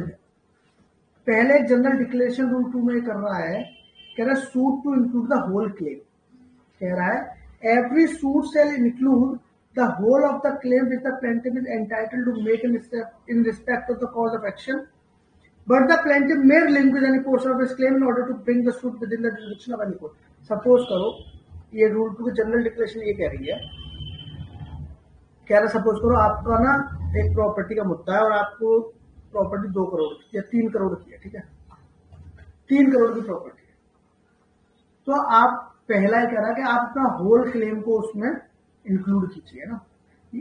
तो 3 करोड़ का अगर मैटर है तो आप 3 करोड़ का रिलीफ क्लेम करो। रूल 2 कह रहा है भाई जितना आपका बनता है, जो क्लेम बनता है आप क्लेम करो, कोई इशू नहीं। मगर अगर आप चाहो, नीचे की लाइन वगैरह अगर आप चाहो तो फिर आप इसमें क्लेम को रिलिंक्विश कर सकते हो किसी और कोर्ट की जुरिडिक्शन मानेंगे। सपोज करो दिल्ली में ना हाई कोर्ट 2 करोड़ से ऊपर के मैटर सुनता है, 2 करोड़ तक के मैटर जो है ना वो डिस्ट्रिक्ट कोर्ट सुनता है, डीजे सुनता है ना, और इससे ऊपर का मैटर हाई कोर्ट। अब आपका क्लेम है 3 करोड़ का, आपको जाना पड़ेगा हाई कोर्ट सपोज करो, और आप चाहते हो मैं केस तो डिस्ट्रिक्ट कोर्ट में करूँ ज्यादा बेहतर, और उसके लिए आपको 2 करोड़ में ही आना पड़ेगा। तो हो सकता है कि आप क्लेम 3 करोड़ का ना करके कम का क्लेम कर दो, 2 करोड़ का क्लेम, तो आप डिस्ट्रिक्ट कोर्ट में आ जाओ, है कि नहीं। ये कह रहा है रूल 2। पहले तो सिंपल एक जनरल बात कह रहा है कि आपका जितना क्लेम हो होल क्लेम को आप इंक्लूड करो। मैं अगर आप जुडिक्शन में आना चाहते हो किसी कोर्ट के, है ना, तो फिर आप क्या कर सकते हो, उसके उतने क्लेम को क्या कर सकते हो, रिलिंक्विश कर सकते हो, मतलब के वेव कर सकते हो, छोड़ सकते हो। ये तो हो गई एक बात, ये तो हो गई एक बात। अब इसका रूल 2 देखो क्या, सॉरी रूल 2 का सब रूल 2 देखो क्या कह रहा है। कह रहा है कि where a plaintiff omit to sue in respect of or intentionally relinquishes any portion of his claim, he shall not afterwards sue in respect of the portion so omitted or relinquished। कह रहा है अगर एक बार आप 3 करोड़ से 2 करोड़ पर आ गए, कल आप ना अब बचा जो 1 करोड़ है ना, इसके लिए कोई दोबारा नया सूट मत कर लेना, ये कह रहा है। तो ऊपर कह रहा है भैया एक बार में आप पूरा क्लेम करो। अब ऐसा नहीं है कि 3 करोड़ का मैटर है, 50-50 लाख के लिए 6 केस करो, भाई ये नहीं कर सकता ना, मल्टीप्लिसिटी ऑफ सूट होती है इससे। और या फिर मान लो कि आपने चलो वेव कर दिया, रिलिंक्विश कर दिया आपने 1 करोड़, तो अब आपको 1 साल बाद आया भाई आप दोबारा 1 करोड़ के लिए पहुंच गए, तो कोर्ट में यही काम है क्या आपके पास, इसलिए क्या कह रहा है कि एक बार में पहले तो मुझे पूरा करो, और दूसरा क्या करा, अगर आपने वेव कर दिया क्लेम को, अगर लिंकिस कर दिया, या कहो कि आप भूल गए, ओमिट हो गया, आपसे गलती हो गई उसमें, तो आप दोबारा शूट करके नहीं कर सकते। ठीक है, अब देखो तीसरा, देखो तीसरा कह रहा है कि person entitle to more than one relief in respect of the same cause of action. एक कॉज ऑफ एक्शन है, उस पे से कई सारे रिलीफ बनते हैं, 2-3 रिलीफ बनते हैं। सपोज कोई प्रॉपर्टी है ना, तो उस पर कब्जा करवा रखा, तो आप पहले क्या बोलोगे, भैया इसका कब्जा मुक्त करा के दो मुझे, है ना, तो मुझे इसका पोजेशन चाहिए। फिर क्या है, अब भाई वहां पे रोफुल उसने कब्जा कर रखा था, पोजेशन में था, तो मुझे इसका क्या चाहिए, कंपनसेशन भी चाहिए, है ना, ये भी चाहिए मेरे को। तो आपके मान लो 2 रिलीफ बनते हैं। अब आपने क्या करा, एक से ज्यादा रिलीफ है, तो वो कह रहा है कि आप सारे रिलीफ मांगिए, और चाहो तो आप किसी रिलीफ के लिए कर लो, और जो रिलीफ आपने छोड़ दिया फिर उसमें दोबारा शूट नहीं कर पाओ। पहले ऊपर क्लेम की बात कर रहा था, अब यहाँ अलग अलग रिलीफ की बात कर रहा है। जैसे मान लो आपने सिर्फ पोजेशन के लिए करा, अब आपके मान लो एनक्रोचमेंट किसी ने कर रखा था, आपने वहां पर सिर्फ केस किया पोजेशन के लिए, आपने रिलीफ मांगा पोजेशन का, कोर्ट ने आपको पोजेशन दे दिया। अब आपने कल दूसरा केस किया कि अच्छा, तो अब मुझे कंपनसेशन क्लास 1 लाख रुपए, है क्या नहीं, तो फिर ये वाला केस क्या, ये शूट करेगा, बार हो जाएगा। कि जब एक बार होता है, एक बार में आप बहुत सारे रिलीफ मांग सकते थे, तो आपने क्यों नहीं मांगे वहां पर, आपने क्यों वेट करा अलग अलग केस करने के लिए, आप क्यों इतना बोझ बढ़ा रहे हो हमारे ऊपर। आपको याद है हम सेक्शन 12 पढ़ रहे थे, उसमें लिखा था अगर कोई किसी रूल की वजह से अगर कोई प्रिक्लूड होगा, कोई मतलब बार होगा किसी सूट पे, तो आप दोबारा सूट नहीं कर पाओगे। ऑर्डर टू रूल 2 उनमें से ही एक है, सेक्शन 12 का ही वो है, ऑर्डर टू रूल 2 वही है। इसमें क्या कह रहा है कि अगर आपने अपना क्लेम छोड़ दिया तो दोबारा नहीं कर सकते, क्लेम का कोई एक पोर्शन, और या फिर मल्टीपल रिलीफ थे आपके पास बहुत सारे, उसमें से कोई एक रिलीफ छोड़ दिया, रिलीफ 1 भी था, रिलीफ 2 भी था, आपने ये छोड़ दिया, ये वाला सिर्फ क्लेम किया, तो फिर अब इसके लिए आप दोबारा केस नहीं कर सकते, बार लग गया, सेक्शन 12 के थ्रू बार लग जाएगा, समझे। ये कह रहा है, ये इंपॉर्टेंट है आपके लिए ऑर्डर टू रूल 2। ऑर्डर 2 में और आपके लिए कोई इंपॉर्टेंट, जैसे रूल 3 है, इसका jointer of cause of action है। जैसे हम अभी प्लेंटिफ का देख रहे थे, है ना, फिर डिफेंडेंट का देख रहे थे, ऐसे ही और इसका jointer of cause of action, बहुत सारे कॉज ऑफ एक्शन। देखो वैसे नॉर्मली होता है कि हर कॉज ऑफ एक्शन के लिए अलग अलग चलना चाहिए, है ना, हर कॉज ऑफ एक्शन आपको अलग राइट देता है, अलग राइट देता है, तो उसका वॉल्यूशन हुआ है तो आप अलग केस करो। मगर क्या है कि कुछ ऐसे मैटर हो सकते हैं जिसमें कॉज ऑफ एक्शन ज्वाइंट हो सकता है। आपसे ये तो नहीं पूछता ऐसे किस किस में हो सकता है, मगर कभी रूल पूछ देगा आपसे, पूछता भी नहीं, रूल पूछ देगा आपसे कि jointer of cause of action कहाँ दिया हुआ है, तो रूल 3 में दिया हुआ है। ठीक है,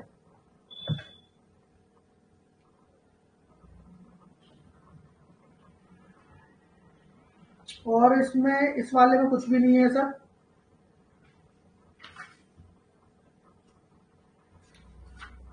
ऑर्डर 3 भी इंपॉर्टेंट नहीं है, वैसे रिकॉग्नाइज एजेंट एंड प्लीडर है, इंपॉर्टेंट नहीं है, ऑर्डर 3 से कभी कुछ नहीं पूछता है। ठीक है, ऑर्डर 4 मैंने आपको करा दिया था, ऑर्डर 5 आ गया आपका, है ना। अब एक काम करेंगे, ऑर्डर 5 हम करेंगे कल से, ऑर्डर 5 से कल से करते हैं सीपीसी। कल एक काम करेंगे, क्लास थोड़ी जल्दी करेंगे,